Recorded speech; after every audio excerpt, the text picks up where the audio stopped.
Hey there, YouTube. It's Burgerbob, whatever you want to call me, back again for weekly 16, I think? It's either 15 or 16. Maybe it's 17, I don't even know. I never checked my previous ones, so that's my fault. Anyway, got another weekly here. I didn't really get many suggestions, and as usual, I forgot I had a weekly coming up. I do this every week. And I didn't have anything really special prepared, but I've had some stuff happen this week that kind of clued me in. I got one little suggestion that was kind of how to hit random notes, just like on the fly. And there's a couple things that go into this. One, you have to be able to hear the pitch, and I'm going to make a video about singing and hearing one of these days when I get some real preparation and I write a real script and stuff. But the other half of that is just being able to play notes all over the horn without like having to play up to it or away from it, those kind of things. So I have a couple exercises. I've done these in warm-up videos and I've done them elsewhere, but it's pretty simple. These are from the Charlie Vernon book, and I mess with them a little bit. So here's the standard exercise.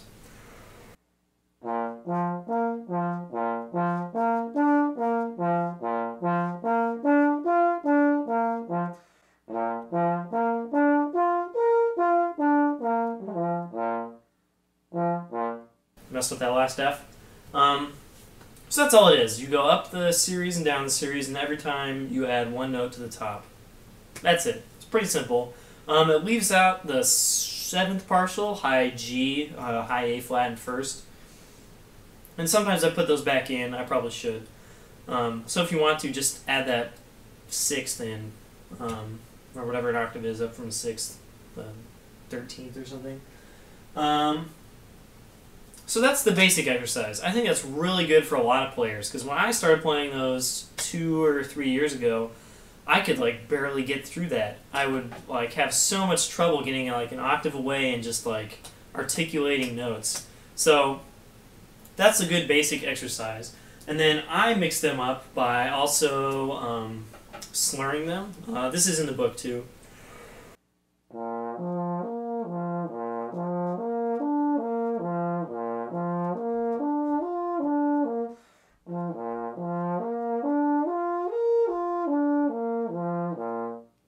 So there you go, slur them too.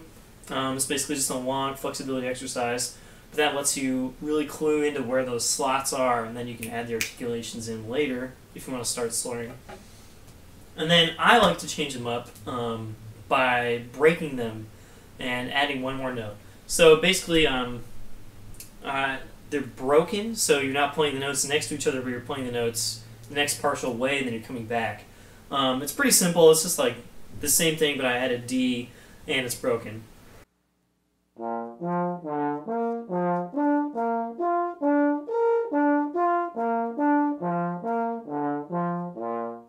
You can hear that doesn't sound as good. I really like those, making them broken, because going from the D or the 5th partial to high B flat is not quite as easy. And then I also do all these backwards, starting from the top note. So here's that same thing in A, slurred.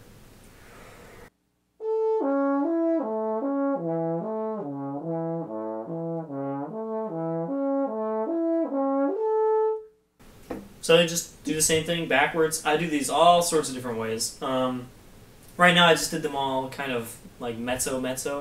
You can also do them loud. Let's try.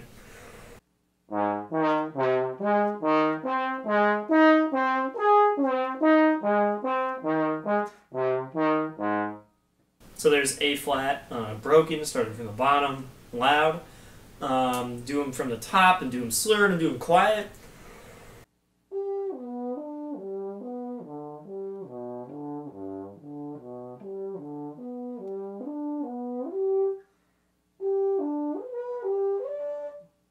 Add a couple of notes to the top.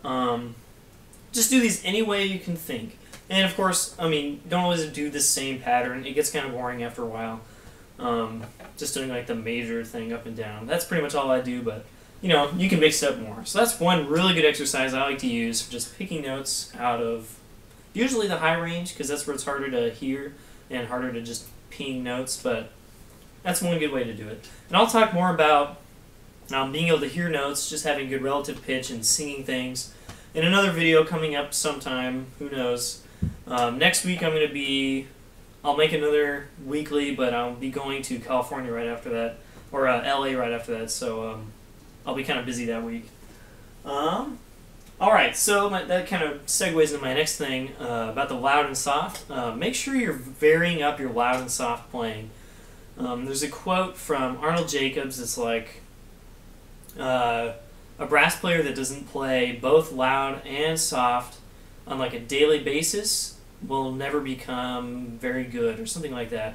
Something to that effect, that you need to play loud and you need to play soft, and you need to do both all the time, and never to the exclusion of the other one.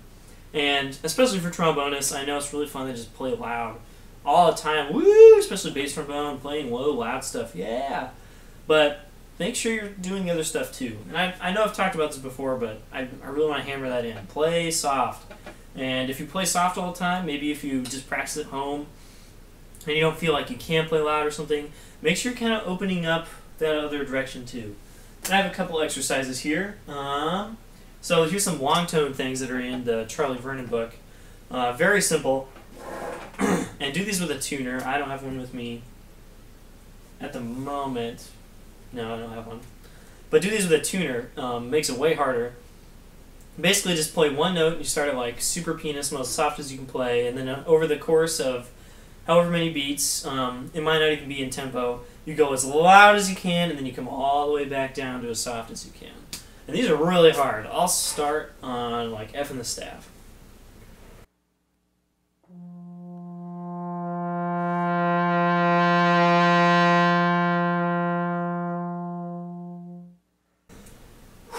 And see, that's not perfect because it wasn't even. I kind of slowly got louder and then I quickly got soft again. I want them to be really even, up to the loud, have the loud right in the middle, and then get soft slowly again. And those are really difficult because most people's tendencies is to go sharp as you go loud because you have a larger aperture, using more air, it's faster, so you're going to kind of go up in pitch. And hopefully I did there, who knows. I don't have my tuner, I'm a derp. But these are really hard. And you can also flip them around, so you start as loud as you can. It's just like a bow tie, and you get as soft as you can, then you get as loud as you can again. I'll do that on E.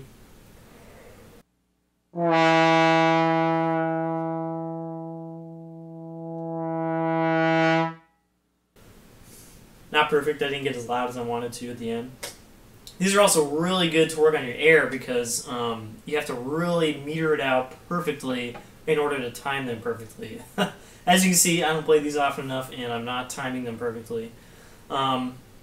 He also has ones written where you start super soft and you play like a whole note getting up to like piano, and then you play another whole note getting up to forte, and then you play another whole note getting up to super loud, and then you play another one coming down, another one coming down, etc., etc. So there's like 6 whole notes in a row. And I'll play all of that on E flat.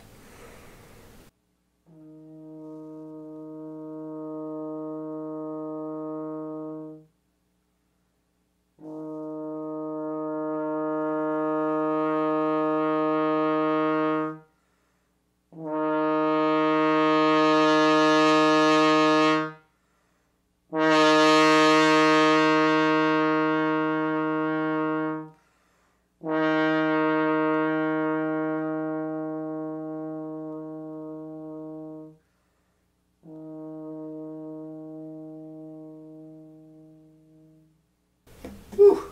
Yeah, that's hard. You can kind of hear my tone gets kind of wavery. Maybe if you guys have tuners on your side of the camera, I'm going sharp or I'm going flat as the pitch or as the dynamics go up and down. These are really hard, and I should be playing them more.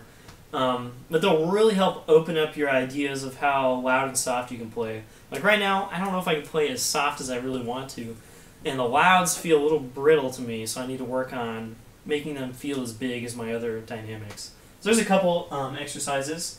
Also, as I just showed in my other exercises for the range, just like nailing notes, do these with everything.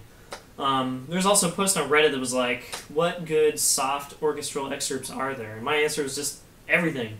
Play everything soft. Play everything loud. There's nothing saying you have to do the written dynamic all the time.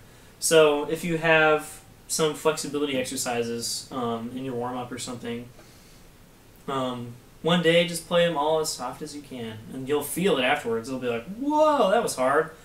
Or, wow, that feels great. And then the next day, play them all as loud as you can. You'll be like, running totally out of air. It'll be way harder, you know, whatever. But they'll really improve your playing overall. Also, practice mute for loud playing specifically. I have a Best Brass mute that I got used for like $50. It's super beat up because I keep forgetting it's in my horn and I keep trying to put it on the stand. Don't do that. I'm a derp. And basically what you do is you play like as loud as you possibly can with the mute in the horn. And then you take the mute out. And we'll see how that goes. I'm going to play a little bit of Fountains. I'll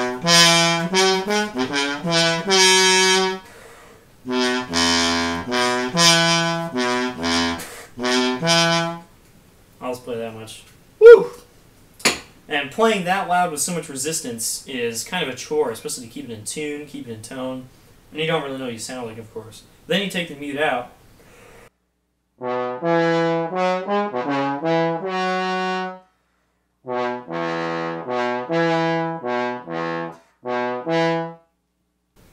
And it may not sound very good. I'm not sure about some of those notes. But, man, it feels really good. It gives you kind of a focus to play against. And then you take the mute out and you don't have the resistance, but you still have the focus. So, if you want to work on your loud playing, maybe not the sound of it, but the feel, try practice mute.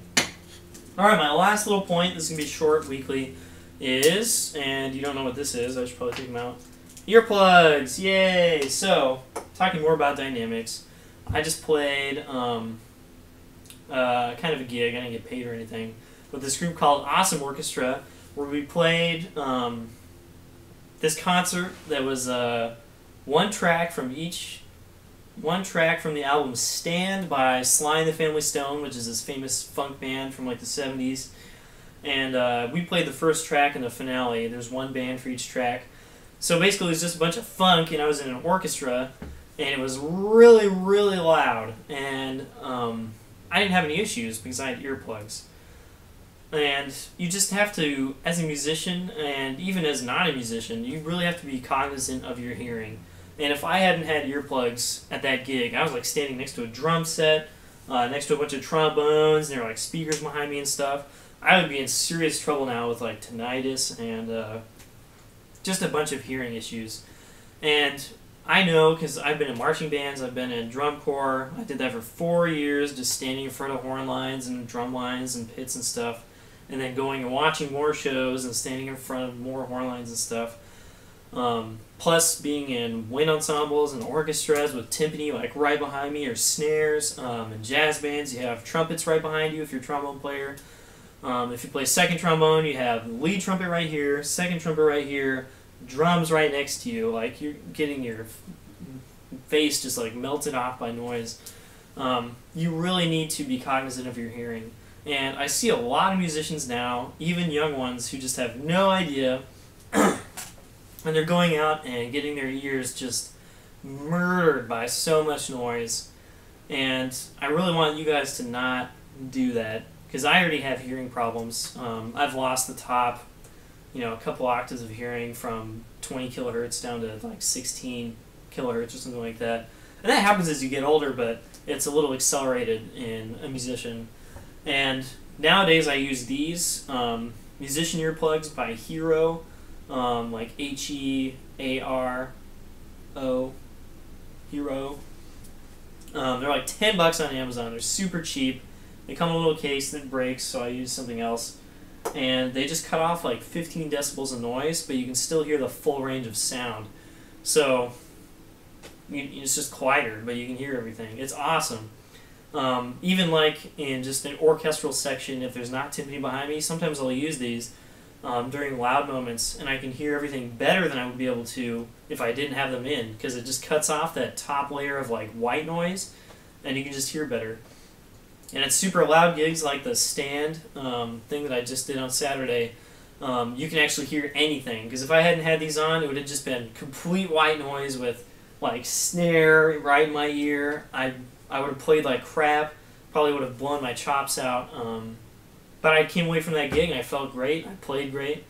And my ears weren't hurting for the next 3 or 4 days. So I really implore you to look into kind of some kind of hearing protection. I use these because normal earplugs, just like ones that you get with anything, like foam ones, will not let you hear everything. They just, like, you can't hear yourself playing and stuff. So get some musician earplugs. Just at least think about it.